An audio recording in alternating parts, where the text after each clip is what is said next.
Larguei o garfo e olhei para o relógio. Eram 19h30. Há exatamente 5 anos, quase no mesmo minuto, entrei nesta casa com 2 malas e a esperança de uma velhice feliz, cercada por pessoas queridas.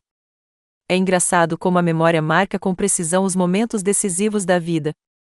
Vovó, você está olhando para aquele relógio velho de novo, comentou Gar, meu neto de 13 anos, o único na família que às vezes notava meus gestos e hábitos. Eles marcam a hora certa, querida, respondi. Ao contrário dos seus aparelhos eletrônicos. Lídia, minha única filha, revirou os olhos, um gesto que nos últimos anos se tornará sua resposta característica a tudo que eu dizia. Aos 42 anos, ela se parecia muito com a versão do ensino médio, a mesma impaciência com a opinião alheia, o mesmo senso de superioridade, só que agora temperado com rugas de irritação perto dos olhos. Fergus, seu marido, continuou a cortar o rosbife com indiferença, fingindo estar completamente absorto no processo. Alto, com cabelos grisalhos precoces e os modos de um homem acostumado a ser ouvido sem interrupção, ele fora o médico-chefe da clínica particular da ASO por 16 anos na cidade. Era respeitado. Em casa, temiam mais seu silêncio do que seus gritos. Mãe, você se importaria de não começar? Disse Lídia com aquele tom especial que costumamos usar quando conversamos com crianças muito pequenas ou idosos. Hoje foi um dia difícil. Eu não comecei, protestei suavemente, colocando um pouco de salada no prato. Eu só estava respondendo ao G. Cassandra, minha neta de 16 anos, não tirava os olhos do celular debaixo da mesa. Seus dedos finos, com unhas pintadas de preto, deslizavam pela tela com uma velocidade impressionante. Ela estava passando por uma fase difícil, em que jantares em família pareciam uma perda de tempo inútil, que poderia ser aproveitada socializando com os amigos. Cassie, eu disse, por que você não guarda o telefone para o jantar? Aquela frase simples, que eu provavelmente já disse centenas de vezes ao longo dos anos, foi o gatilho, por algum motivo, hoje. Meu Deus, mãe, explodiu Lídia, deixando cair o garfo com estrondo. Você pode, pelo menos uma vez, não nos dizer como criar nossos filhos? Se a Cassie quiser ficar no telefone, problema nosso. Fiquei paralisada, sentindo o constrangimento se espalhar pela sala como vinho derramado. G encarou o prato. Cassie finalmente desviou o olhar do telefone, arregalando os olhos de surpresa. Eu só estava sugerindo, comecei, mas Lídia interrompeu. Você está sempre sugerindo. Em cada jantar, em cada conversa, você não consegue evitar de interferir. Por que não consegue simplesmente relaxar e agradecer por estarmos te protegendo?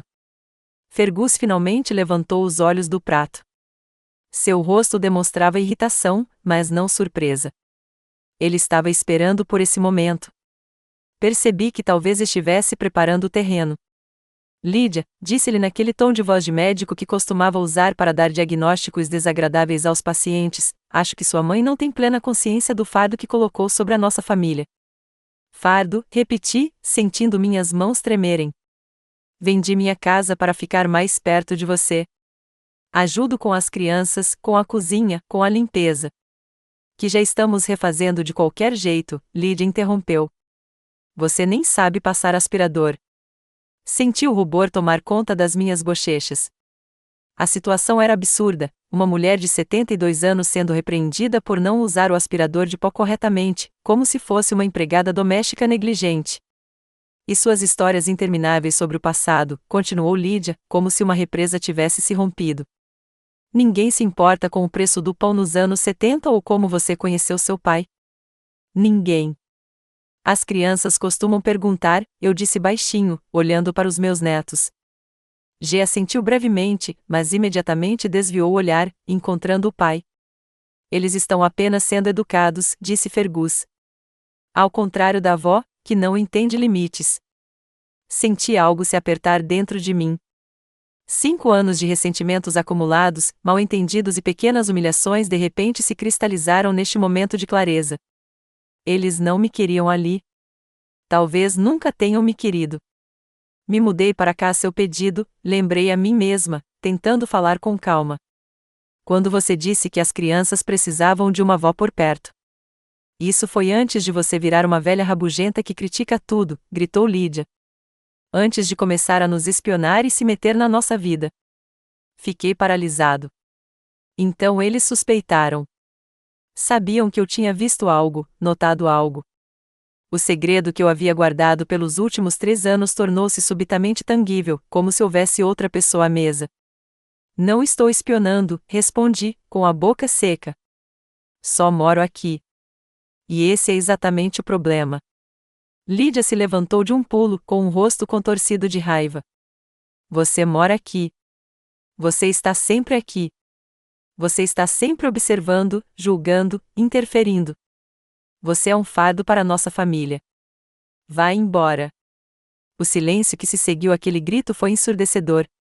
Cassandra deixou cair o telefone, que caiu no chão com um estrondo. Gar pareceu parar de respirar. Fergus limpou lentamente a boca com um guardanapo, como se estivesse participando de um jantar de negócios e não de um escândalo familiar. Lídia, ele finalmente disse calmamente, não acho que essa seja a abordagem mais construtiva. Por um momento, pensei que ele fosse me defender, mas a frase seguinte destruiu essa ilusão. Baron merece uma chance de corrigir seu comportamento. Podemos discutir as regras da casa. Olhei para minha filha, esperando algum sinal de arrependimento. Mas Lídia cruzou os braços sobre o peito, os olhos ardendo de determinação. Não, Fergus, não aguento mais. Ou ela vai embora, ou eu pego as crianças e vou para a casa da minha irmã. A escolha é sua. Levantei-me lentamente da mesa. Minhas pernas pareciam algodão, mas minhas costas permaneceram retas, um hábito adquirido ao longo de décadas lecionando no ensino fundamental, mantendo-me ereto mesmo quando tenho vontade de me encolher. Não será necessário, respondi, surpreso com a calma na minha voz. Vou embora. Vovó, não, exclamou G, erguendo a voz pela primeira vez na noite. Não foi isso que a mamãe quis dizer. É exatamente isso que eu quis dizer, Lídia o interrompeu. E não tente manipular as crianças, mãe. Isso é inaceitável até para você. Olhei para meus netos, um Gar assustado e uma Cassandra confusa. Em 5 anos, eu os vi crescer dia após dia, levando-os à escola, ajudando-os com a lição de casa, curando seus joelhos quebrados e corações partidos. Eu os amava mais do que jamais poderia expressar em palavras. Olhei para todos à mesa, a corada e irritada Lídia, o imperturbável Fergus, as crianças confusas. O jantar em família havia se tornado um cenário da minha humilhação pública. Mas naquele momento, de pé à mesa, de repente senti uma clareza extraordinária. Foi como se um véu tivesse caído dos meus olhos. E pela primeira vez em anos, vi a situação como ela era, sem auto-engano, sem desculpas. Subi as escadas, sentindo a dor nos joelhos a cada passo. Talvez não fosse a artrite, mas o peso do momento. A decisão que tomei no jantar pesava sobre meus ombros mais do que qualquer peso físico. Atrás de mim, estavam os rostos chocados dos meus netos, o olhar frio de Fergus e os olhos raivosos de Lídia, minha única filha, que acabará de me expulsar de casa. O pequeno cômodo que me servirá de quarto nos últimos 5 anos foi recebido com o ascetismo de sempre. Uma cama estreita, uma comoda velha, uma escrivaninha que eu trouxera de casa, a única coisa que insisti em ter quando me mudei. Era a escrivaninha onde eu costumava consultar meus cadernos quando ainda dava aulas no ensino fundamental, onde eu costumava escrever cartas para meu marido quando ele viajava a trabalho.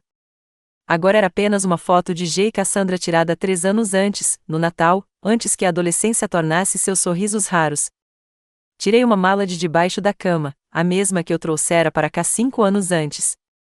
Lembro-me de Lídia me ligar depois que meu pai morreu, dizendo que as crianças precisavam de uma avó por perto, que a casa grande estava vazia demais para mim sozinha, que a ASO tinha as melhores escolas para G e Cassandra.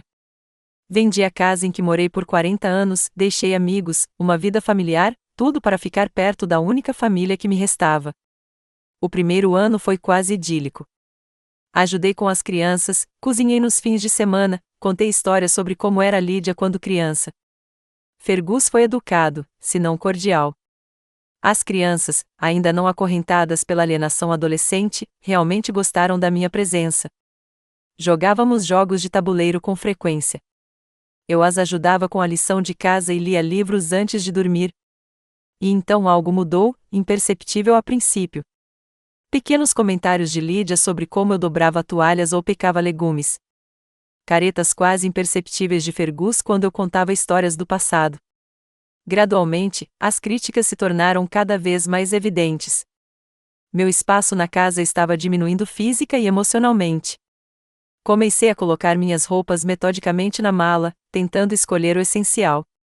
Uma leve batida na porta interrompeu meus devaneios. G estava parado na soleira, seu rosto normalmente alegre contorcido de preocupação. Vovó, ele disse baixinho, como se tivesse medo que seus pais o ouvissem, você realmente vai embora? Estou sim, querida, respondi, continuando a guardar as coisas. Às vezes, os adultos precisam de um pouco de distância uns dos outros. Mas para onde você vai? São quase 21 horas.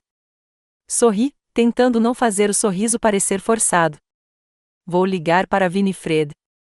Lembra que fomos tomar chá na casa dela no outono passado? Ela tem uma casa grande na rua Maple. Aquela velha com os gatos? Gar torceu o nariz, mas se corrigiu.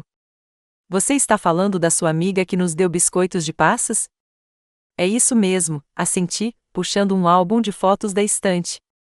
Winifred é minha amiga mais antiga. Fizemos faculdade juntas.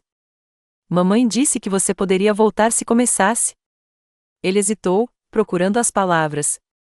Respeite os limites deles. Contive um suspiro. Típica Lídia, usando uma criança como intermediária, colocando seus próprios termos na boca dele. Querido, caminhei até meu neto e coloquei as mãos em seus ombros, algumas coisas são mais complicadas do que parecem. Às vezes, as pessoas precisam terminar para encontrar o caminho de volta. E às vezes, terminar é apenas o fim da história.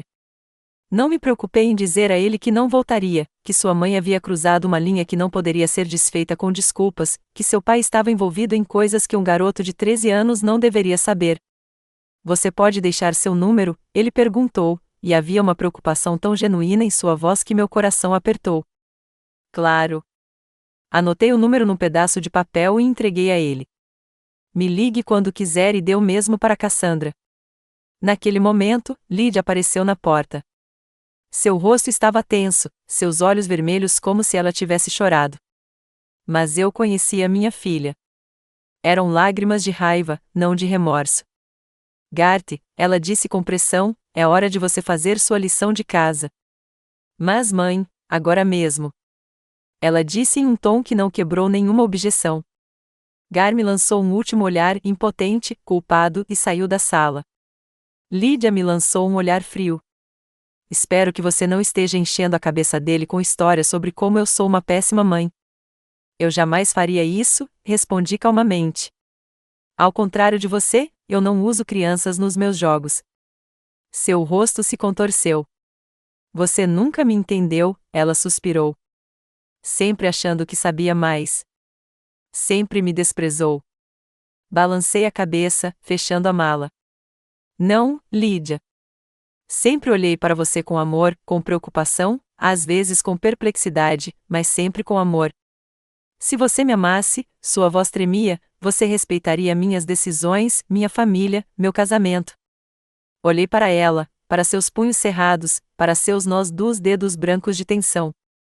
Minha filhinha, que um dia me trouxe dentes de leão colhidos no parque, havia se transformado em uma mulher expulsando a mãe de casa. Amor não significa cegueira, eu disse baixinho. Eu vejo o que está acontecendo nesta casa. Eu vejo o que você e Fergus estão fazendo. Seus olhos se arregalaram, um lampejo de medo neles por um instante, mas ela se recompôs rapidamente. Não sei o que você quer dizer, disse ela. Se você está se referindo à maneira como criamos nossos filhos. Você sabe exatamente o que eu quero dizer, interrompi, elevando a voz pela primeira vez em muito tempo. Os relatórios falsos, os efeitos colaterais ocultos, sobre você e Fergus colocando pessoas em perigo por dinheiro e reputação. Lydia empalideceu. Instintivamente, levou a mão à garganta, um gesto que fazia desde a infância, quando sentia medo ou nervosismo. Você está delirando, disse ela, mas sua voz soou incerta. Fantasia da velhice. Então por que você está tão desesperado para que eu vá embora? Perguntei, pegando minha mala. Porque agora, quando os testes clínicos estão quase concluídos? Ela deu um passo para trás, como se eu fosse contagioso. Saia daqui, sussurrou. Só saia da minha casa. Passei por ela, sentindo-me estranhamente calmo. Durante 5 anos vivi com medo de perder o último elo com a minha família. Durante 5 anos guardei silêncio sobre o que sabia. Agora que a escolha havia sido feita por mim, não senti tristeza, mas alívio. Fergus me esperava na escada. Alto, esbelto, com uma camisa perfeitamente passada, postura impecável, um chefe de família exemplar e um médico respeitado. Ninguém imaginaria que aquele homem falsificava metodicamente os resultados de testes de medicamentos, o que poderia custar a vida de dezenas, se não centenas, de pacientes. Deixe-me ajudá-la com sua mala, disse-ele com falsa polidez, estendendo a mão. Entreguei a mala a ele e comecei a descer as escadas, segurando-me no corrimão. Meus joelhos voltaram a me lembrar de si mesmos, mas não me permiti demonstrar fraqueza. Lá embaixo, no corredor, Cassandra estava parada. Seus olhos estavam vermelhos. Ela realmente estivera chorando, ao contrário da mãe. Seu celular, normalmente fora de suas mãos, jazia esquecido no console perto da entrada. Vovó, ela disse suavemente, vou sentir sua falta. Abracei-a, sentindo o cheiro do shampoo com aroma de maçã que ela usava desde pequena. Eu também, querida. Mas a gente se vê. Eu prometo. Cassandra, a voz de Lídia veio do andar de cima, vá para o seu quarto. Mas mãe, agora. Cassandra estremeceu, lançou-me um último olhar e subiu lentamente as escadas. Ouvi a porta do quarto dela bater lá em cima. Fergus abriu a porta da frente e saiu para a varanda. Eu o segui, olhando para a casa que eu chamara de minha por 5 anos. Os quadros emoldurados nas paredes, o vaso de flores artificiais que eu havia comprado na primavera passada, o cabide para meu casaco no corredor, os pequenos vestígios da minha presença que logo desapareceriam como se eu nunca tivesse estado ali. O ar da noite estava fresco, quase gelado. O início de outubro na ASO era sempre imprevisível. Podia ser quente, quase como o verão, durante o dia, e à noite a temperatura caía, me lembrando que o inverno estava chegando. Desejei ter trazido meu casaco. Estava pendurado no corredor, e parecia humilhante voltar para buscá-lo. Fergus não parou na varanda. Caminhou até o portão, abriu e saiu para a calçada. Então, com um movimento brusco, largou minha mala no chão, não a jogou, mas também não a colocou no lugar com cuidado. Estava apenas se livrando de um fardo do qual já estava farto. Chamei um táxi, disse ele, olhando por cima da minha cabeça. Chega em 10 minutos. Obrigada, eu disse, surpresa com a minha própria calma. É muita gentileza sua. Ele fez uma careta diante do sarcasmo, mas não disse nada.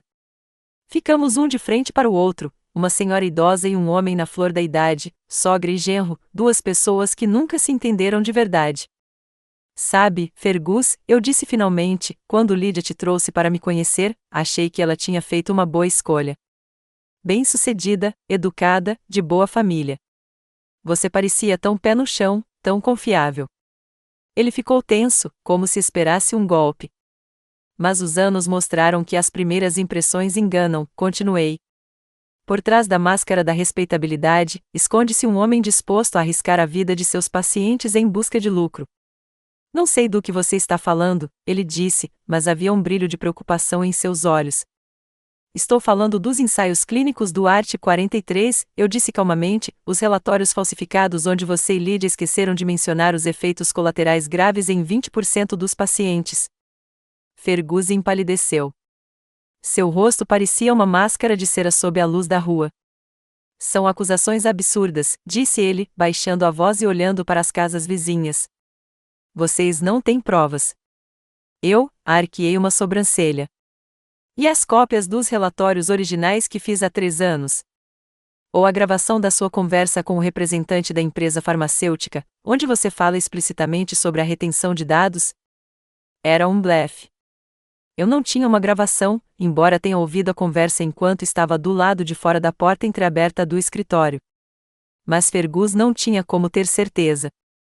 Seu rosto se contorceu com uma mistura de medo e raiva. Você estava me espionando na minha própria casa, ele disse. Eu presenciei sem querer, corrigi, e então comecei a prestar atenção. É difícil não prestar quando algo está errado. Fergus deu um passo à frente, com o punho cerrado. Por um instante, tive medo de que ele fosse me bater, mas ele parou, se recompondo com um esforço visível. O que você quer? Ele cerrou os dentes. Dinheiro? Ri amargamente. Você ainda não entendeu, Fergus. Eu não sou uma chantagista. Sou uma mãe que se preocupa com a filha e uma avó que não quer que os netos cresçam numa família de criminosos. Então por que você não disse nada por 3 anos? Ele estreitou os olhos. Se você é tão íntegro. Desviei o olhar. Era uma pergunta que eu já me fazia inúmeras vezes. Porque eu tinha medo de perder minha família, respondi honestamente.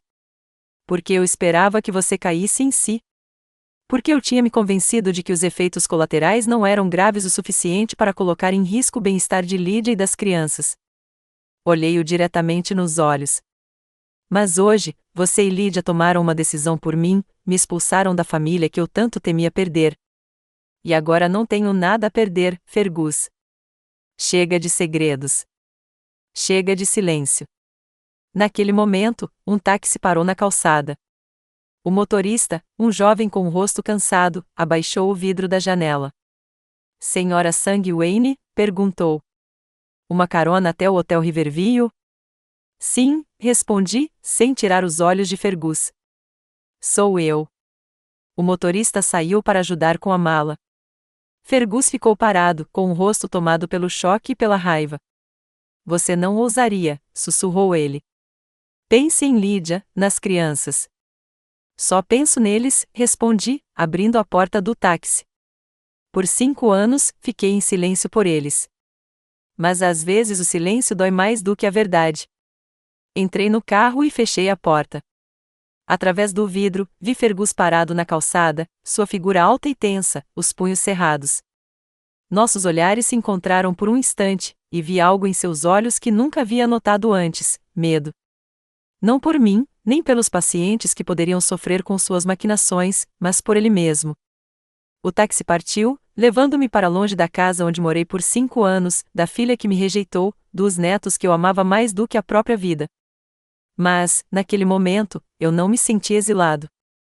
Pela primeira vez em muito tempo, me senti livre. Livre do medo, da cumplicidade silenciosa, de comprometer minha consciência. O telefone tocou na minha bolsa. O número da Lydia. Não atendi. Fosse o que fosse que ela quisesse dizer, era tarde demais. Eu tinha deixado claro para o Fergus que não guardaria mais os segredos deles e não ia recuar. O Riverview Hotel me recebeu com lustres fracos e música suave no saguão. Os poucos hóspedes, a maioria viajantes a negócios, já haviam ido para seus quartos, e apenas um jovem recepcionista, com cabelo impecavelmente penteado e um sorriso falso que se tornou um pouco mais genuíno ao ver um cliente em potencial, estava entediado na recepção. Boa noite, disse-lhe num tom ensaiado e alegre. O que posso fazer por você? Preciso de um quarto, respondi, sacando meu cartão de crédito. Uma noite. Ele preencheu a papelada rapidamente, sem fazer muitas perguntas sobre uma senhora idosa que se hospedou em um hotel tarde da noite com apenas uma mala. Em uma cidade pequena como a ASO, a curiosidade geralmente prevalece sobre o profissionalismo. Mas hoje, tive sorte com a indiferença. O quarto era padrão, móveis bege sem graça, uma cama coberta com lençóis engomados e uma janela com vista para o estacionamento. Coloquei minha mala no chão, sentei-me na beira da cama e, pela primeira vez naquela longa noite, me dei conta do que havia acontecido. Eu tinha sido expulso de casa. Minha própria filha gritava que eu era um fardo. Meu genro insinuava, ameaçadoramente, que eu deveria ficar quieto sobre suas maquinações. Meus netos me olhavam com olhos assustados, incapazes de entender como um jantar familiar havia se transformado em uma cena de exílio. Eu não chorei. As lágrimas pareciam deslocadas. Não tristeza, mas raiva e amarga decepção me dominaram. Durante 5 anos morei na casa deles. Durante 5 anos suportei pequenas humilhações. Durante 5 anos guardei silêncio sobre as coisas que arruinariam suas vidas. E ainda assim me vi jogado na rua como uma coisa indesejada. O telefone na minha bolsa vibrou pela 3ª vez na última hora. Peguei-o e vi uma mensagem da Lydia. Espero que você perceba o que fez. É tarde demais para se desculpar agora.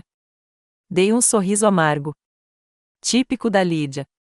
Mesmo agora, ela estava jogando a culpa em mim. Mesmo agora, quando ela literalmente me chutou porta afora, eu deveria me sentir culpada. Em seguida, veio uma mensagem do G: Vovó, você está bem? A mamãe disse que você disse alguma besteira. Meu coração apertou. Pobre garoto, imerso em dramas adultos. Respondi rapidamente: estou bem, querido.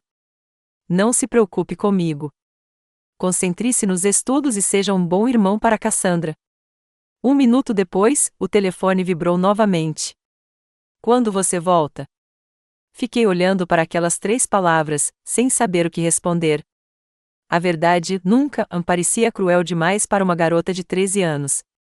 A mentira, em breve, seria desonesta. Por fim, escrevi: vamos conversar sobre isso depois. Por enquanto, é melhor você não me mandar mensagem até seus pais se acalmarem. Depois de um breve ok, as mensagens pararam. Larguei o celular e esfreguei as têmporas. A dor de cabeça que começara no jantar estava piorando.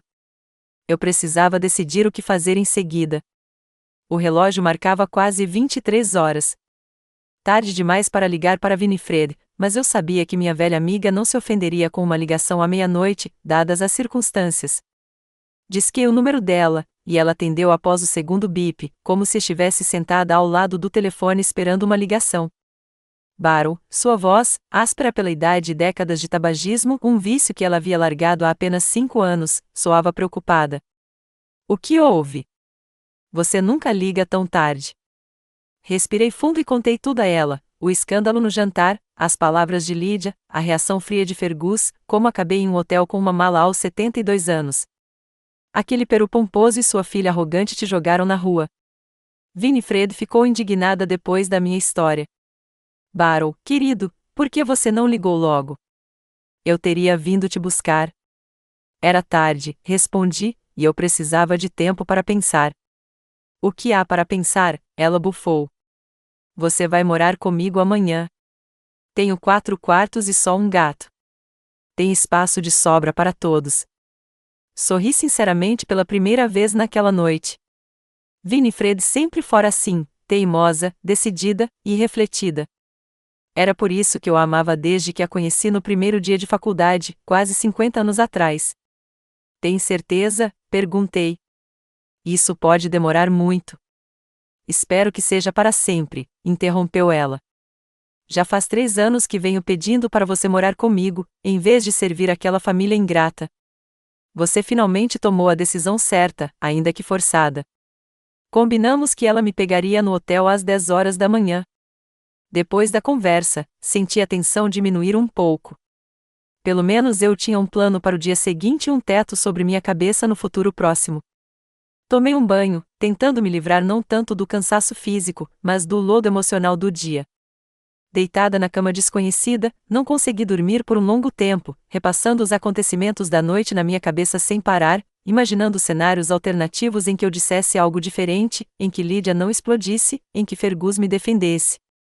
Mas a realidade era esta: minha própria filha me expulsou de casa. E agora eu começaria uma nova vida aos 72 anos.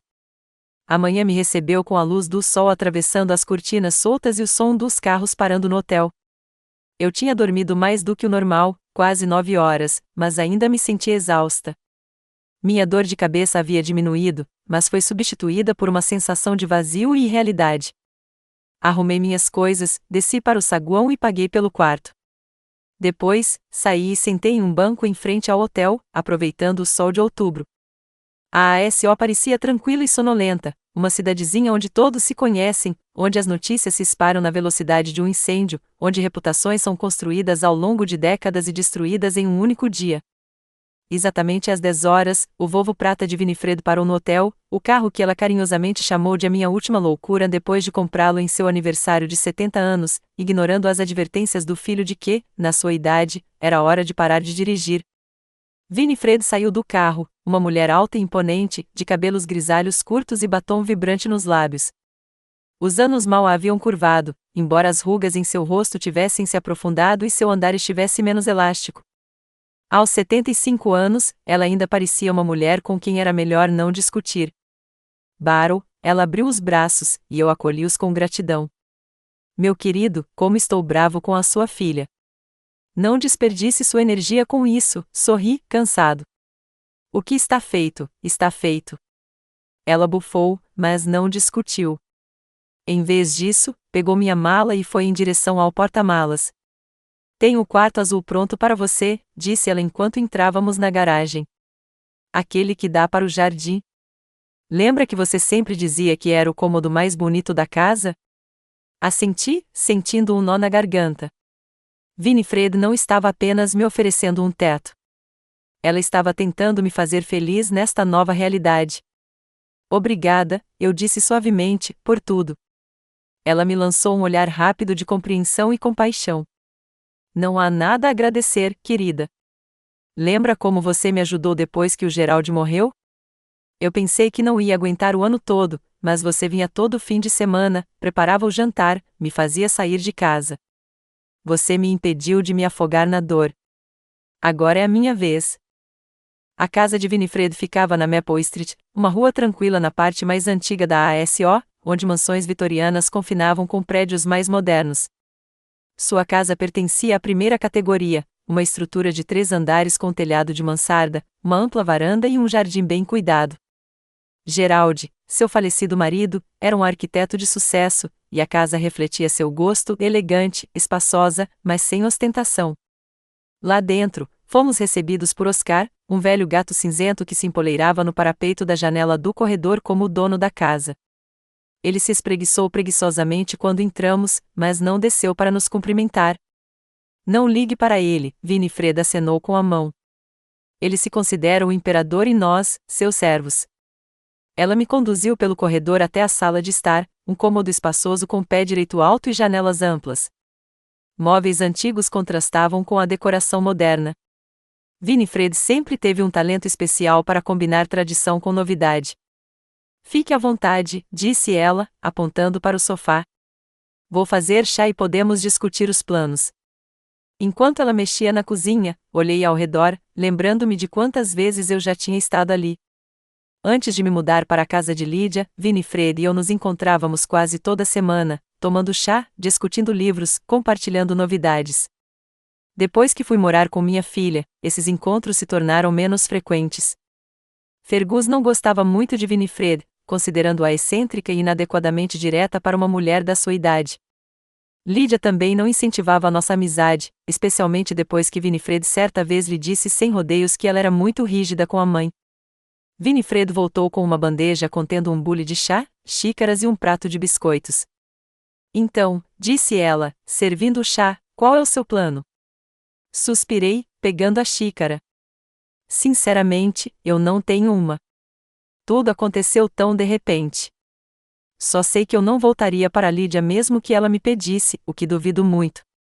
E com razão, assentiu Winifred. Você tolerou a negligência deles por tempo demais. Mas não é isso que eu quero dizer. O que vai fazer com o que sabe sobre as maquinações do seu cunhado? Fiquei tenso. Claro, Winifred sabia. Eu havia contado a ela sobre minhas suspeitas 2 anos antes, quando descobri as discrepâncias nos relatos de Fergus. Não sei, respondi honestamente. Uma parte de mim quer esquecer tudo e começar uma nova vida. A outra parte percebe que ficar quieto é ser cúmplice. Winifred me olhou atentamente por cima dos óculos. O que você disse ao Fergus quando saiu? Fiquei envergonhado, lembrando-me do que eu tinha dito na calçada, dei a entender que não guardaria mais os segredos deles. Insinuou? Ela arqueou uma sobrancelha. Ou disse isso diretamente? Mas como a última opção, admiti. Fiquei com raiva e decepcionado. Então você não tem escolha. Winifred pousou a xícara firmemente sobre a mesa. Se você contou isso ao Fergus, ele não vai ficar parado. Ele vai tentar te desacreditar antes que você possa falar, contar a todos que você tem demência, que está vingando seu exílio, que sempre o odiou. Você precisa agir primeiro. Eu sabia que ela estava certa. Fergus não era do tipo que deixava ameaças passarem despercebidas, especialmente uma tão séria. Mas e se eu estiver errado? Perguntei, expressando o medo que há muito me impedia de agir. E se eu interpretasse mal o que vi? Barrow, Winifred cobriu minha mão com a dela. Você é um ex-professor de matemática. Passou 30 anos trabalhando com números. Se você diz que há discrepâncias nos relatórios, então há discrepâncias. Além disso, você o ouviu falar. Você viu a correspondência dele. Confie na sua intuição. Assenti, sentindo a determinação crescer dentro de mim. Durante 5 anos, fiz vista grossa ao que acontecia na casa da minha filha. Durante 5 anos, fui testemunha silenciosa de mentiras potencialmente perigosas. Não mais. Você tem razão, eu disse. Temos que agir, mas como? Winifred sorriu, e havia algo predatório em seu sorriso. Tenho um plano e alguns contatos úteis. Passamos as horas seguintes discutindo estratégias. Winifred, ex-advogada, tinha contatos. Ela era amiga do editor do jornal local, o AASO Chronicle, e mantinha boas relações com o presidente do conselho médico da cidade. Além disso, seu filho Marcos trabalhava em um escritório de advocacia em uma cidade vizinha e podia fornecer aconselhamento profissional. Depois do almoço, Winifred me mostrou meu quarto, um quarto espaçoso com uma cama grande, uma escrivaninha perto da janela e um banheiro privativo. As janelas davam para o jardim, onde, mesmo em outubro, as últimas rosas ainda estavam floridas. Fique à vontade, disse ela, me deixando sozinho. Descanse um pouco. Hoje à noite continuaremos planejando sua vingança. Não é vingança, Vinnie, balancei a cabeça. É justiça. Ela piscou para mim e saiu, fechando a porta silenciosamente. Quando fiquei sozinha, desfiz minha mala, pendurei minhas roupas no armário e arrumei os poucos itens pessoais que tinha. Então, sentei-me à janela, olhando para o jardim de Winifred e refletindo sobre a reviravolta que minha vida havia tomado. Ontem mesmo, eu era uma senhora idosa vivendo à sombra da prosperidade da minha filha e do meu genro. Hoje, eu estava à beira de uma decisão que poderia destruir a vida deles. Isso me assustou, mas, ao mesmo tempo, me deu uma estranha sensação de liberdade. Pela primeira vez em anos, eu não estava agindo por medo de perder as últimas migalhas do calor familiar, mas por um senso de justiça e dignidade. O telefone vibrou com uma mensagem de Cassandra. Vovó, você está bem? A mamãe disse que você está morando num hotel. É verdade? Estou preocupada. Sorri, tocada pela preocupação da minha neta, e respondi: estou bem, querida. Vou ficar com a Winifred. Lembra dela? A senhora com o gato e os biscoitos de passas. Não se preocupe comigo. 1 minuto depois, veio a resposta. Posso ir na sua casa depois da aula? Mamãe não pode saber. Hesitei.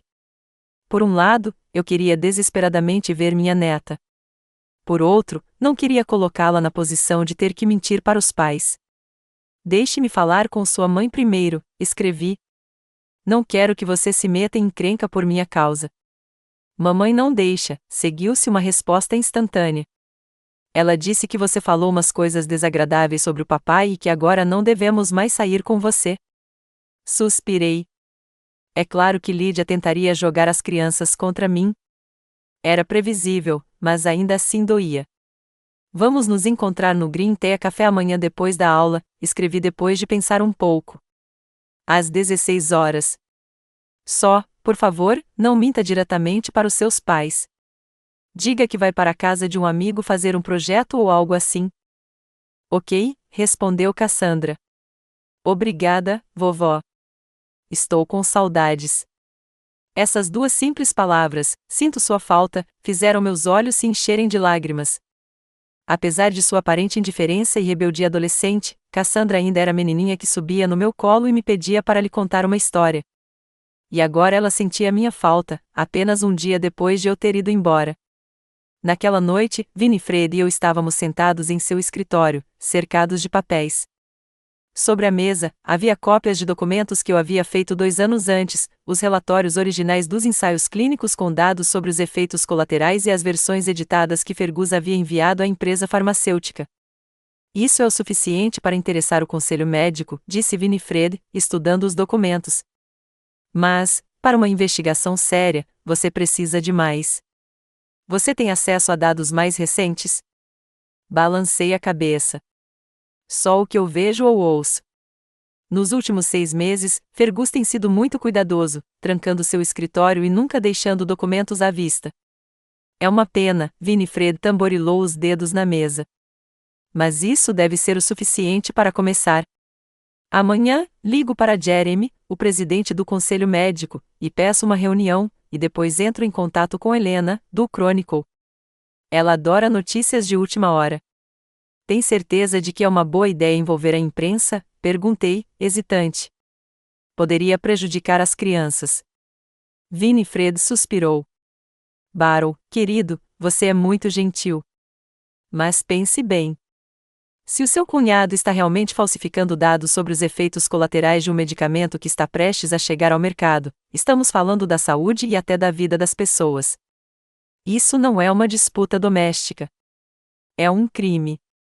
Eu sabia que ela estava certa. O silêncio, neste caso, me tornava cúmplice. Mas a ideia de ser a causa de um escândalo público que afetaria meus netos era quase fisicamente dolorosa. Vamos tentar a via oficial primeiro, sugeri. Um conselho médico, talvez uma empresa farmacêutica. Se não der certo, vamos à imprensa. Winifred assentiu, embora estivesse claro que teria preferido uma abordagem mais agressiva.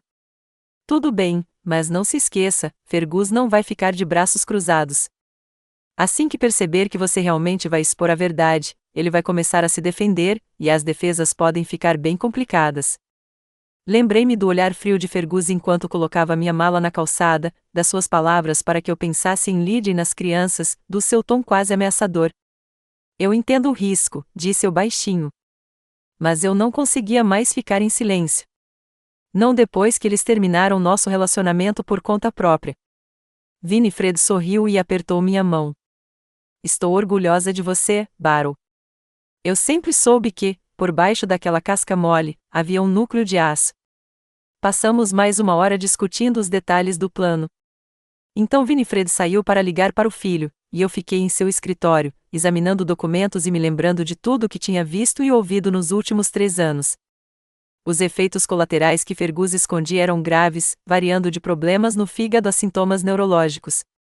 Cerca de 20% dos pacientes que tomavam ART-43 desenvolveram essas complicações, mas os relatórios enviados à empresa farmacêutica reduziram esse número para 3%, um erro estatístico, como Fergus disse certa vez em uma conversa telefônica com um colega. Lembrei-me da primeira vez que me deparei com esses documentos, procurando a abotoadura perdida de Fergus em seu escritório. Ele me acusou de passar sua camisa incorretamente, e a abotoadura havia caído. Uma caixa de papéis caiu da prateleira e, entre as folhas espalhadas, vi 2 relatórios quase idênticos com dados diferentes. A princípio, pensei que fosse um erro de digitação. Depois, ouvi a conversa telefônica de Fergus, na qual ele falou abertamente sobre corrigiram os dados. Depois, uma conversa com Lydia, na qual ela o incentivou a ter cuidado com os documentos. Por 3 anos, permaneci em silêncio, convencendo-me de que não sabia o suficiente sobre medicina para tirar conclusões, de que talvez houvesse alguma explicação lógica, de que, pelo bem das crianças, era melhor não interferir. Mas agora que a própria Lydia havia destruído nossos laços familiares, eu não tinha motivo para permanecer em silêncio. Fergus tinha que responder por suas ações, e Lydia tinha que responder por sua cumplicidade. Juntei os documentos na pasta que Winifred se ofereceu para guardar em seu cofre. Depois, fui até a varanda, onde minha amiga estava fumando, um hábito que ela retomava em momentos de estresse, apesar de suas promessas de parar. Desculpe, ela sorriu com culpa, notando o meu olhar. Velhos hábitos custam a morrer. Assim como velhos segredos, respondi, sentando-me ao lado dela. Ficamos em silêncio, contemplando o jardim ao entardecer. O ar de outubro estava fresco, mas ainda não frio. Em algum lugar ao longe, um cachorro latia, uma imagem pacífica, completamente fora de sintonia com a tempestade que estava prestes a desabar em nossa pequena comunidade. Tem certeza de que quer fazer isso? Perguntou Winifred de repente.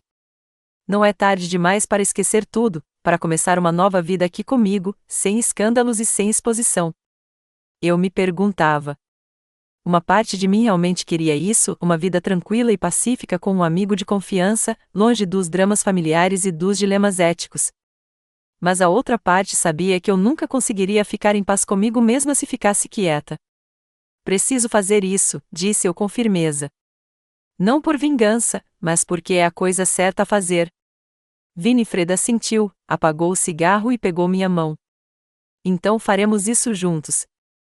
Amanhã, ligo para o Jeremy e marco uma consulta, e aí, o que tiver que acontecer, aconteceu.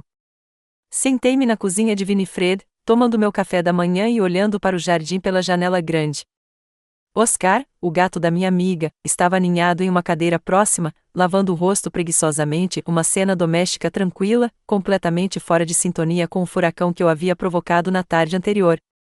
Depois de muita deliberação, decidi agir rápida e decisivamente. Winifred e eu ligamos para seu amigo de longa data, Jeremy Ramon, presidente do Conselho Médico da cidade, e marcamos uma reunião de emergência. Ramon, um homem grisalho com olhar aguçado e reputação de ética médica incorruptível, examinou os documentos que apresentei. Senhora Sangwayne, disse ele, tirando os óculos e esfregando a ponta do nariz, se tudo isso for verdade, é um assunto muito sério. Adulterar os resultados de um ensaio clínico é crime. Entendo, respondi, tentando manter a voz firme. Foi por isso que vim até você. Você percebe que isso vai arruinar a carreira do seu genro e possivelmente afetar toda a sua família? Assenti, sentindo o peso da decisão com todo o meu ser. Mas se não o impedirmos agora, as pessoas vão sofrer. Os efeitos colaterais que ele esconde podem ter consequências permanentes para a saúde. Ramon me olhou por um longo momento, como se avaliasse minha determinação, e então assentiu. Iniciarei uma investigação imediatamente. Por favor, esteja preparado para prestar depoimento formal. Depois disso, as coisas se desenrolaram com uma velocidade incrível. O conselho médico contatou a empresa farmacêutica para a qual Fergus trabalhava. Ao mesmo tempo, Winifred contatou o editor do jornal local, não para publicação, mas para que os jornalistas estivessem preparados quando o escândalo estourasse. E então, hoje, apenas 24 horas depois de eu ter saído da casa da minha filha, todos os canais de notícias locais estavam zumbindo com a notícia: médico renomado falsificou resultados de ensaio clínico, Dr. Abbott sob investigação, clínica fechada aguardando investigação. Na versão online do jornal local, vi o rosto familiar do meu genro, uma foto dele da arrecadação de fundos do ano passado, onde ele parecia um cidadão modelo e um profissional médico respeitado. Começou, disse Winifred, entrando na cozinha com uma prancheta na mão. Fergus acabou de ser levado da clínica algemado. Testemunhas dizem que ele estava gritando conspiração e calúnia. Senti um vazio estranho por dentro, não alegria nem satisfação, mas sim fadiga e uma leve náusea. Você fez a coisa certa, Barrow, Winifred pôs a mão no meu ombro. Ele estava colocando a vida das pessoas em risco por dinheiro e prestígio. Assenti, sem confiar na minha voz. Na minha mente, eu sabia que tinha feito a coisa certa. Fergus tinha que responder por suas ações, mas, emocionalmente, eu não conseguia parar de pensar em Lydia e nos meus netos, em como isso afetaria suas vidas. O telefone tocou, interrompendo meus devaneios. Era o número da Lydia. Hesitei, olhando fixamente para a tela. Você não precisa responder, disse Winifred.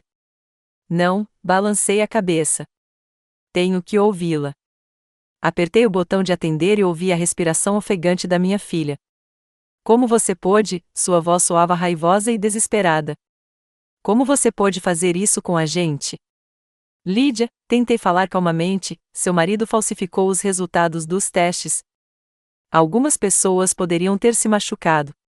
Você não entende nada, ela gritou. Você arruinou nossa família, nossa reputação, nossas vidas, e para quê? Para se vingar de nós por termos pedido para você se mudar? Não vou me vingar, disse eu com firmeza. Se fosse só uma coisinha, eu nunca. Coisinhas? Interrompeu Lydia. Você chama isso de trivial? Fergus foi preso na frente dos nossos filhos. A polícia está revistando nossa casa. Meus filhos estavam sendo interrogados. Mãe, fechei os olhos, imaginando os rostos aterrorizados de Jay e Cassandra. O pensamento doeu. Sinto muito que as crianças estejam envolvidas, disse eu, com sinceridade. Mas você e Fergus deveriam ter percebido os riscos do que estavam fazendo. Eu não fiz nada, Lídia gritou novamente. Eu só estava apoiando meu marido. Isso é normal. Você sabia, Lídia? Objetei suavemente. Eu ouvi suas conversas. Você o estava ajudando a esconder a verdade. Houve uma pausa pesada do outro lado da linha. Estão me acusando de cumplicidade, disse Lídia finalmente, com a voz subitamente baixa e perdida. Fui demitida. Sem indenização. Posso perder meu direito de trabalhar na área médica. Você tem noção do que fez? Lídia, tentei encontrar as palavras certas, sei que isso é difícil para você, mas pense nos pacientes que poderiam ter sido prejudicados, nas consequências se o medicamento tivesse sido colocado no mercado com relatórios de segurança falsos. Não ouse me dar sermão, a voz da minha filha voltou a um tom áspero. Você traiu sua família, sua própria filha. Isso é imperdoável. E você expulsou sua mãe de casa, eu disse baixinho. Acho que estamos quites. Lídia expirou bruscamente, como se eu tivesse lhe dado um soco. Sabe de uma coisa? Você não é mais minha mãe e não é a avó dos meus filhos. Esqueça de nós para sempre. Com essas palavras, ela desligou. Coloquei o telefone lentamente sobre a mesa, sentindo-me estranhamente entorpecida.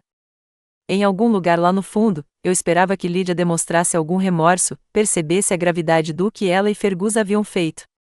Mas tudo o que ela viu foi traição da minha parte, e ela não percebeu a própria culpa. Ela está em choque, disse Winifred suavemente, colocando uma xícara de café fresco na minha frente. Deu um tempo para ela entender o que aconteceu. Balancei a cabeça. Não, Vini. Ela nunca vai me perdoar, e eu não tenho certeza se consigo perdoá-la. Foi então que o telefone de Winifred tocou. Ela atendeu, ouviu a pessoa na linha e se virou para mim. Aqui é Helena, do Chronicle. Ela quer te entrevistar como denunciante. Não, balancei a cabeça com firmeza. Nada de entrevistas. Fiz o que tinha que fazer, mas não quero publicidade. Winifred entregou minha recusa e desligou. Eu entendo, disse ela, mas saiba que você é um herói para muita gente neste momento. Nem todo mundo tem força para fazer o que você fez. Dei um sorriso amargo. Um herói. Duvido que Gary e Cassandra pensem assim. Como se respondesse às minhas palavras, o telefone tocou novamente. Desta vez, o número era desconhecido. Atendi com cautela. Vovó, a voz de Cassandra soou abafada, como se ela estivesse sussurrando, é você? Sim, querida, senti meu coração apertar. Você está bem? Não sei, respondeu ela honestamente. Tudo aqui está estranho. Papai foi levado pela polícia. Mamãe está chorando e gritando. G se trancou no quarto e não quer sair. Sinto muito que você esteja passando por isso, eu disse, mal contendo as lágrimas. Não é culpa sua nem do seu irmão. É verdade? Perguntou Cassandra de repente. O que dizem sobre o papai? Que ele falsificou alguns laudos médicos.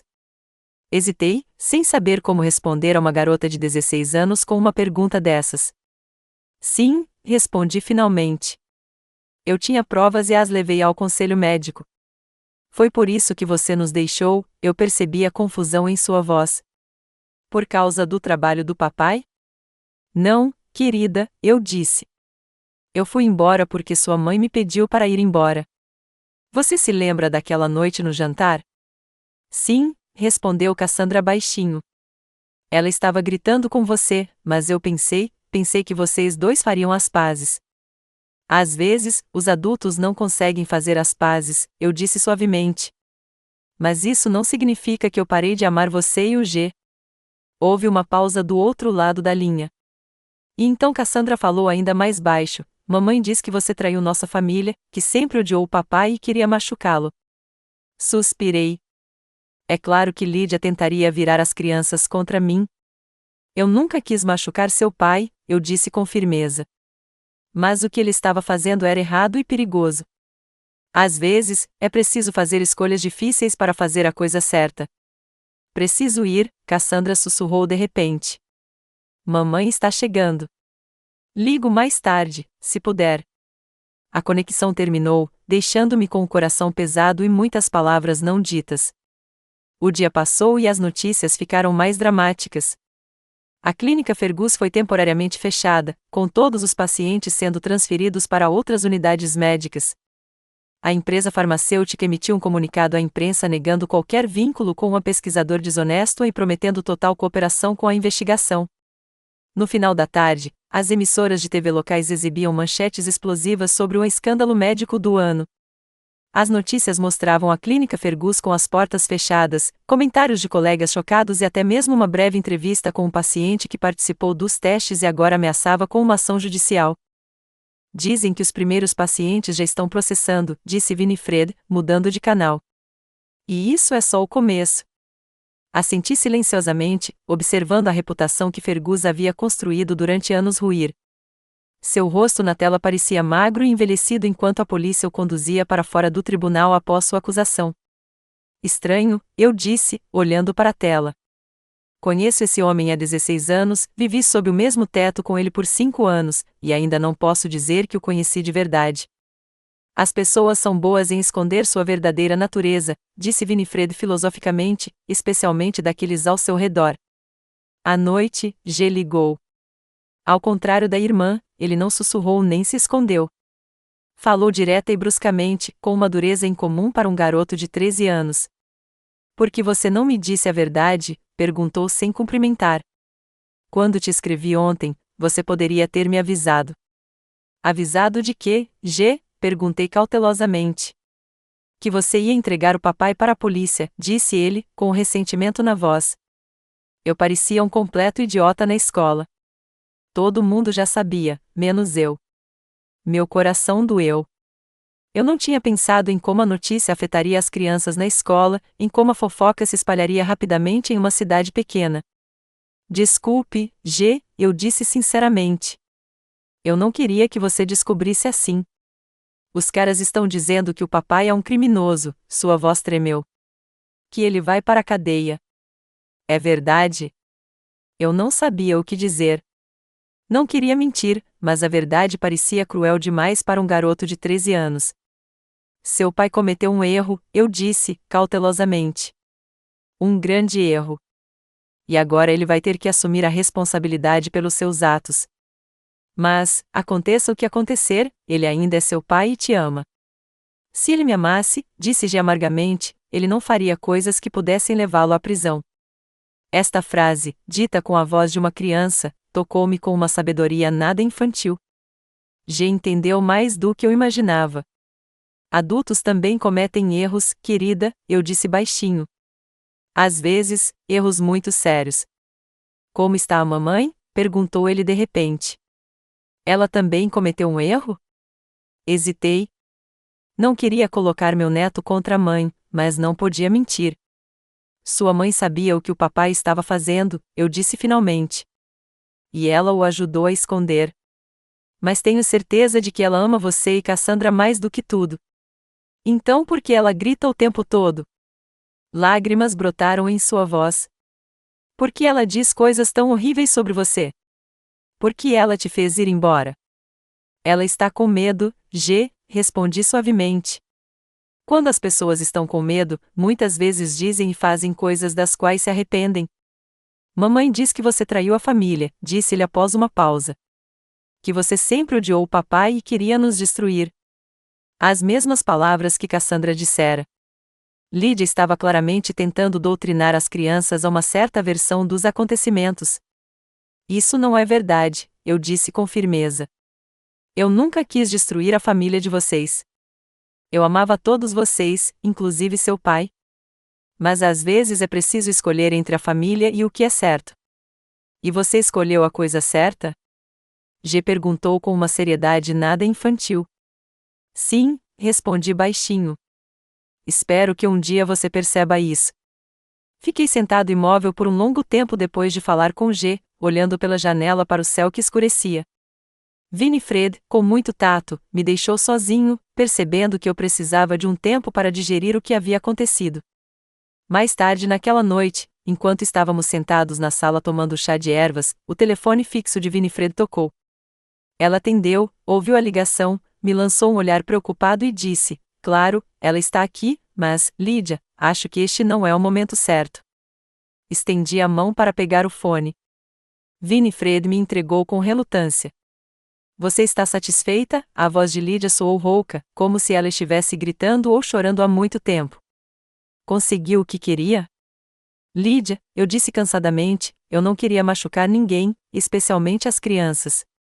É tarde demais para pensar em filhos, gritou ela. Você já estragou tudo.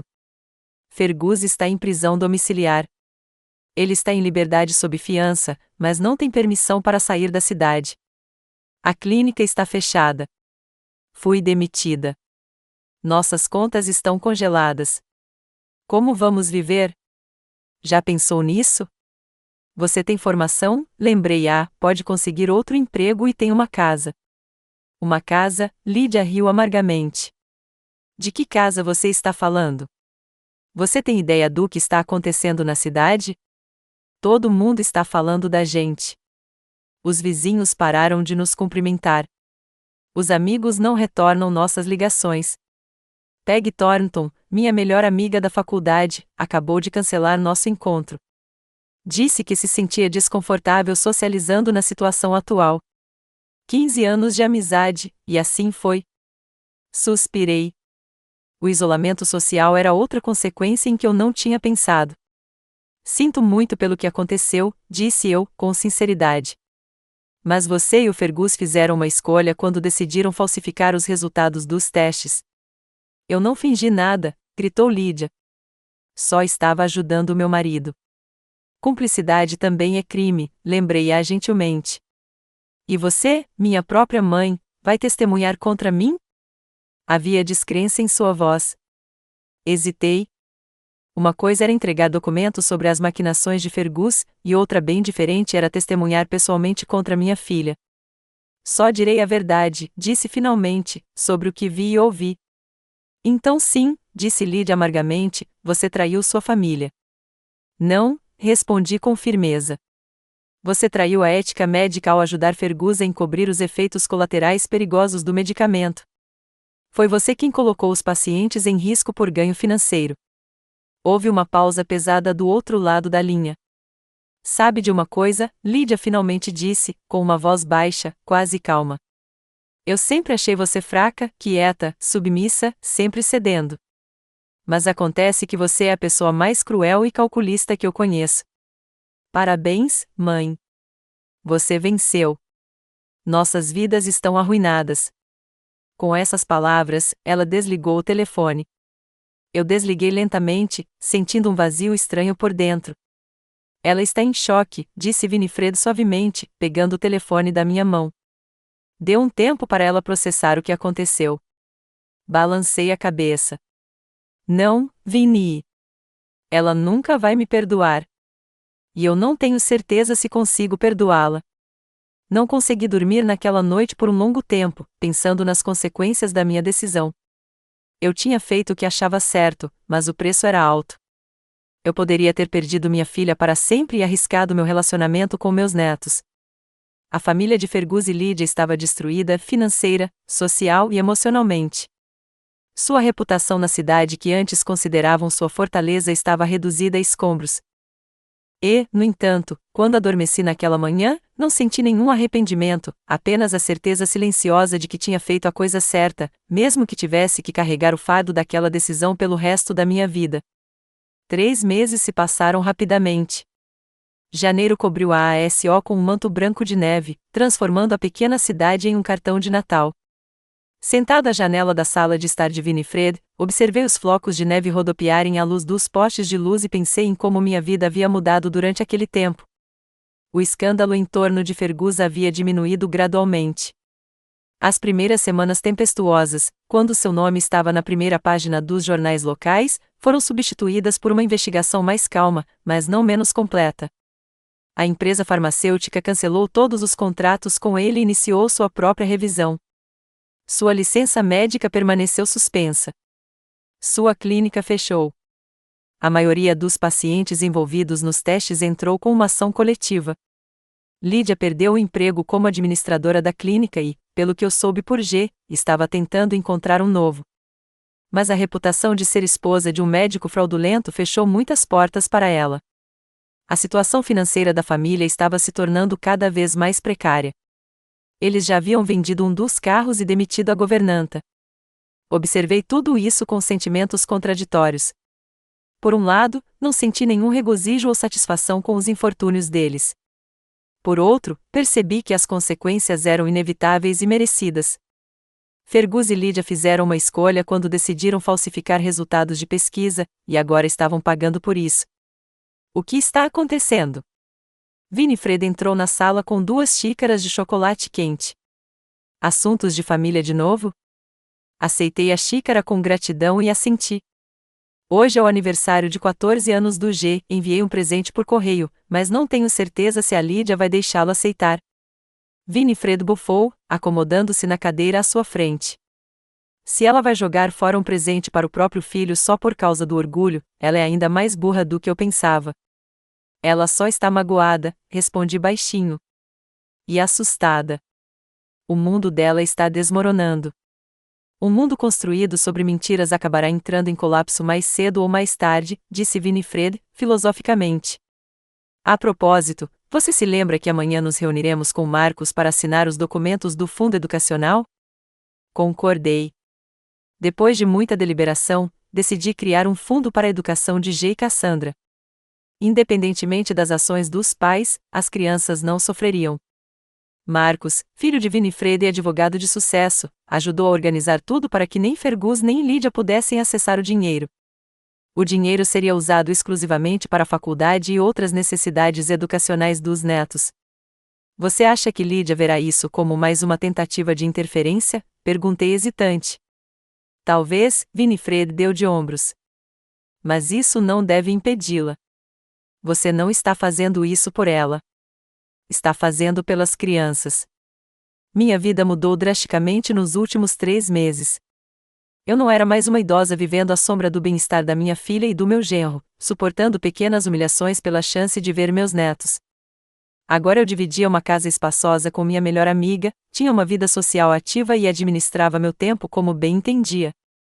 Winifred e eu assistimos a exposições de arte e concertos, fomos ao teatro local e participamos de um clube do livro.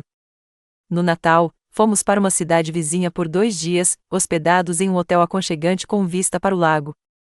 Em fevereiro, planejamos uma pequena viagem à Flórida para escapar do inverno rigoroso e VIP. Financeiramente, eu também era independente. O dinheiro da venda da casa, parte do qual eu havia investido em investimentos de Fergus, havia sido devolvido a mim como parte da investigação. Descobriu-se que meu genro o havia usado indevidamente, adicionando mais um item à sua lista de transgressões. Agora, esses fundos, juntamente com minhas economias para a aposentadoria, me permitiam viver uma vida decente e não me preocupar com o futuro. Mas, apesar de todas as mudanças positivas, ainda havia uma ferida no meu coração, a separação da minha filha e a comunicação limitada com meus netos. Lídia se recusou terminantemente a falar comigo. Sua última mensagem, enviada 2 semanas após a prisão de Fergus, foi: espero que você esteja satisfeito com os resultados da sua traição. Não tente entrar em contato conosco. Com os netos, a situação era mais complicada. Cassandra, sempre mais cautelosa e propensa a concessões, comunicava-se comigo raramente de forma discreta, mensagens curtas, ligações roubadas. Ela estava dividida entre a lealdade aos pais e o afeto por mim. Gar, por outro lado, demonstrava uma independência de julgamento surpreendente para a sua idade. Ele me escrevia regularmente, às vezes me ligava e, algumas vezes, até vinha me visitar, dizendo aos pais que ia à casa de um amigo.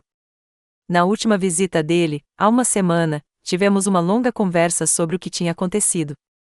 Eu entendo por que você fez isso, vovó, disse ele, sentado à mesa da cozinha e aquecendo as mãos em uma xícara de chocolate quente. Papai não estava fazendo a coisa certa, e você não conseguia ficar quieta. Obrigada, G, eu disse baixinho, tocada pela sua compreensão. Poucos adultos conseguem ver as coisas com tanta clareza. Mas a mamãe ainda está muito brava, continuou ele, franzindo a testa. Ela diz que você destruiu nossa família por vingança. Suspirei. Lídia continuou a ver apenas motivos pessoais em minhas ações, recusando-se a reconhecer a seriedade do que ela e Fergus estavam fazendo. Sua mãe está assustada e confusa, expliquei.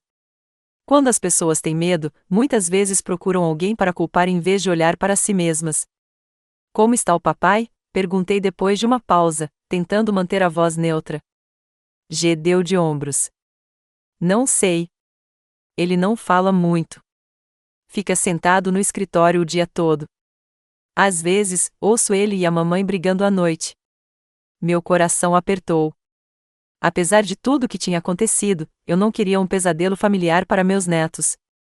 E você? Perguntei gentilmente. Como foi a escola? Tudo bem, ele tentou sorrir, mas era um sorriso forçado. Foi difícil no começo. Todo mundo falava do papai, apontando o dedo. Mas agora está melhor. Tenho amigos que não se importam. Foi quando G me contou que Cassandra estava tendo mais dificuldade com a situação. A aprovação social significa muito mais aos 16 anos do que aos 13. Alguns amigos dela pararam de socializar com ela. O namorado dela terminou o relacionamento. Ela começou a ter um desempenho pior na escola, chorava com frequência e quase não saía do quarto. Recebi todas essas notícias com sentimentos mistos. Não queria que as crianças sofressem, mas percebi que minhas ações eram necessárias.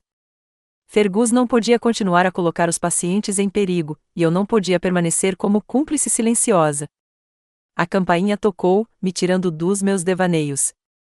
Winifred, que lia um livro na cadeira do outro lado do corredor, ergueu as sobrancelhas, surpresa. Você está esperando alguém? Balancei a cabeça e fui abrir a porta. Para meu espanto, Lídia estava na soleira, pálida, magra, com olheiras. Posso entrar? Perguntou ela, sem me olhar nos olhos. Precisamos conversar. Recuei silenciosamente, deixando-a entrar. Lídia entrou, olhando ao redor, cansada, como se esperasse uma pegadinha. Ao ver Winifred, ficou ainda mais tensa. Talvez seja melhor conversarmos em particular, disse eu, virando-me para minha filha. Lídia assentiu. Winifred se levantou, compreensiva, e, com um olhar tranquilizador para mim, saiu da sala. Sente-se, apontei para o sofá. Quer um chá? Não, respondeu Lídia bruscamente, mas sentou-se. Eu não vim tomar chá. Afundei-me na cadeira em frente, preparando-me para uma conversa desagradável. Lídia parecia exausta, mas havia determinação em seus olhos. Fergus está se declarando culpado, disse ela de repente, em um acordo judicial. Ele enfrenta liberdade condicional e uma multa pesada, mas não pode ir para a cadeia. Estou feliz que as crianças não vão perder o pai, respondi sinceramente. Lídia me lançou um olhar rápido, como se estivesse verificando se eu estava zombando dela. Claro, a carreira médica dele acabou, continuou ela, amarga. E a minha também. Ninguém quer contratar a esposa de um médico infiel, mesmo para um cargo administrativo. Fiquei em silêncio, sem saber o que dizer. Qualquer demonstração de compaixão poderia soar falsa, dado o meu papel na situação atual. Você deve estar feliz, disse Lídia, desafiadora. Você conseguiu o que queria, arruinou nossas vidas. Eu nunca quis arruinar a sua vida, respondi baixinho. Eu queria acabar com uma prática perigosa que poderia prejudicar as pessoas. E por isso você traiu sua própria família, havia um antigo ressentimento em sua voz. Não, Lídia, respondi com firmeza. Eu não traí minha família. Fiz o que qualquer cidadão responsável deveria fazer. O que você e Fergus fizeram não foi apenas antiético. Foi um crime. Lídia desviou o olhar, os ombros ligeiramente caídos. Eu não sabia de tudo, disse ela baixinho. Fergus não me deu os detalhes. Eu só estava ajudando com a papelada. Você sabia o suficiente, eu disse suavemente, mas com insistência. Eu ouvi suas conversas. Vi você ajudando a editar os relatórios. Eu confiei no meu marido, exclamou ela com fúria repentina. Isso é crime? Ele disse que tudo estava sob controle, que era prática padrão em pesquisa, que os efeitos colaterais eram insignificantes. E você acreditou nisso? Perguntei, olhando-a diretamente nos olhos. Mesmo quando viu os números reais, mesmo quando ouviu falar de pacientes com complicações graves? Lídia não respondeu, desviando o olhar. Em seu silêncio, vi a resposta mais clara do que quaisquer palavras. Por que você veio, Lídia? Perguntei depois de uma pausa. Ela respirou fundo, como se estivesse reunindo forças. Gar quer morar com você, disse ela por fim. Ele disse isso ontem. Disse que, se não o deixássemos ver você, ele ainda viria escondido. Fiquei atordoada. Sim, G tinha demonstrado afeição por mim, mas eu nunca imaginei que ele fosse tomar tal atitude. Ele é só uma criança, eu disse, cautelosa. Talvez seja apenas uma reação emocional ao estresse. Não, Lídia balançou a cabeça. Ele está falando sério. Ele reuniu informações sobre os direitos de menores, sobre como funciona o sistema de acolhimento familiar. Ele até encontrou alguns precedentes legais para que crianças da idade dele pudessem escolher com quem queriam viver. Fiquei impressionado com a determinação e a engenhosidade do meu neto. O que você quer que eu faça? Perguntei. Quero que você o convença a desistir, respondeu Lídia, olhando-me diretamente nos olhos pela primeira vez em toda a conversa. Diga a ele que você não pode aceitá-lo, que não tem condições, nada. Mas isso não é verdade, retruquei. Tenho condições e desejo de ver meus netos. Sempre disse isso. Então, você quer tirar meu filho de mim também? Havia desespero em sua voz. Você não só arruinou nossa reputação, nossa carreira, nossa situação financeira, como agora quer tirar nossos filhos. Não quero tirar ninguém de você, Lídia, eu disse com firmeza. Mas não vou mentir para o G. Se ele quiser me ver, ficarei feliz. Se ele quiser ficar comigo por um tempo, não vou dizer não. Mas a decisão deve ser dele, não minha ou sua. Lídia cobriu o rosto com as mãos. Por um momento, pensei que ela fosse chorar. Mas quando ela baixou as mãos, seus olhos estavam secos. Perdi tudo, disse ela baixinho. Meu emprego, minha reputação, meu respeito. Fergus, ele não é mais o homem com quem me casei. Ele está quebrado, com raiva. Cassandra está retraída, mal fala, e agora G quer ir embora. Pela primeira vez em toda a conversa, senti uma pontada de compaixão. Apesar de tudo o que havia acontecido entre nós, Lídia ainda era minha filha, e doía vê-la sofrer. Talvez devêssemos considerar um acordo, sugeri. G poderia passar os fins de semana ou alguns dias da semana na minha casa. Isso lhe daria o espaço de que precisa, mas ele continuaria sendo parte da sua família. Lídia olhou para mim, cansada. Você acha mesmo que isso daria certo? Não sei, respondi honestamente. Mas vale a pena tentar, pelo amor de Deus. Ela sentiu lentamente, como se cada movimento exigisse esforço. Ótimo. Mande-o passar o fim de semana aqui. Vamos ver como funciona. Fiquei aliviado. Não uma vitória completa, mas um passo na direção certa. E Cassandra? Perguntei cautelosamente, ela poderia vir também, se quisesse. Cassandra está passando por um momento difícil, respondeu Lídia, evasiva. Dê tempo a ela. Assenti, percebendo que não deveria insistir. O importante era que a porta para a comunicação com meus netos estava entreaberta. Tem mais uma coisa, disse Lídia, levantando-se. Ouvi dizer que você está criando uma fundação educacional para as crianças. Sim, confirmei. Independentemente do nosso relacionamento, quero garantir o futuro deles.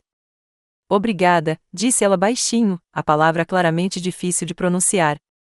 Dada a nossa situação financeira atual, isso vai ajudar. Assenti, sem querer enfatizar sua gratidão, que claramente valia o esforço. Eu vou, disse Lídia, indo em direção à porta. O G pode vir nesta sexta? Claro, respondi. Estarei esperando por ele. Quando a porta se fechou atrás dela, fiquei parado no corredor por um longo tempo, digerindo o que tinha acontecido. Winifred se aproximou silenciosamente e colocou a mão no meu ombro. Como foi? Melhor do que eu esperava, respondi honestamente. G virá nos fins de semana. Talvez Cassandra também venha. Que bom, ela assentiu. Crianças não deveriam sofrer por causa dos erros dos pais. Sim, concordei, mas então acrescentei com um sorriso triste, embora Lydia ainda pense que a culpa é minha, não das ações dela e de Fergus. Ela precisa de tempo, disse Winifred filosoficamente. Ela pode nunca admitir totalmente sua culpa, mas com o tempo, sua raiva diminuirá. Assenti, percebendo a sabedoria daquelas palavras. Uma reconciliação completa com minha filha provavelmente nunca aconteceria. Muita coisa já havia sido dita e feita de ambos os lados. Mas talvez, com o tempo, pudéssemos encontrar uma maneira de coexistir, mesmo que fosse apenas pelo bem das crianças. À noite, sentado no meu quarto, olhando para o jardim coberto de neve, refleti sobre a reviravolta que minha vida havia tomado. 3 meses atrás, eu era um hóspede indesejado na casa da minha filha, suportando pequenas humilhações pela chance de ver meus netos. Hoje, sou uma mulher independente, vivendo a vida ao máximo, livre de relacionamentos tóxicos e da cumplicidade silenciosa com os crimes alheios. O preço dessa liberdade foi alto: a separação da minha filha, o sofrimento dos meus netos, a destruição da família que eu amava apesar de tudo. Mas eu não poderia fazer de outra forma. Às vezes, é preciso fazer escolhas difíceis para viver em harmonia com a própria consciência. Tirei da gaveta da minha mesa a caixinha que havia preparado para G quando chegasse na sexta-feira, um relógio de bolso que pertencera ao avô dele, um símbolo do tempo, sempre avançando, sem parar nem retroceder. E a vida também não. Minha nova vida estava apenas começando. Aos 72 anos, eu estava abrindo um novo capítulo com amigos que se tornaram família, com netos cujos relacionamentos seriam construídos com base na honestidade e no respeito mútuo, com planos e sonhos que antes pareciam inalcançáveis. Eu não sabia o que o futuro me reservava. Talvez, com o tempo, Lydia se acalmasse e encontrasse forças para encarar a verdade. Talvez Cassandra superasse sua reticência e voltasse a ser a garota aberta e curiosa que eu conhecia. Talvez já encontrasse um equilíbrio entre morar com os pais e passar um tempo comigo. Mas mesmo que nada disso acontecesse, eu sabia que tinha feito a coisa certa. No mundo onde é tão fácil ignorar a mentira, escolher o conforto em vez da verdade, encontrei forças para ficar do lado da justiça, mesmo quando isso me custou os laços familiares. E nessa decisão, nessa capacidade de permanecer fiel a mim mesmo diante da perda, encontrei a satisfação e a dignidade que anos de aquiescência e autoengano não puderam dar.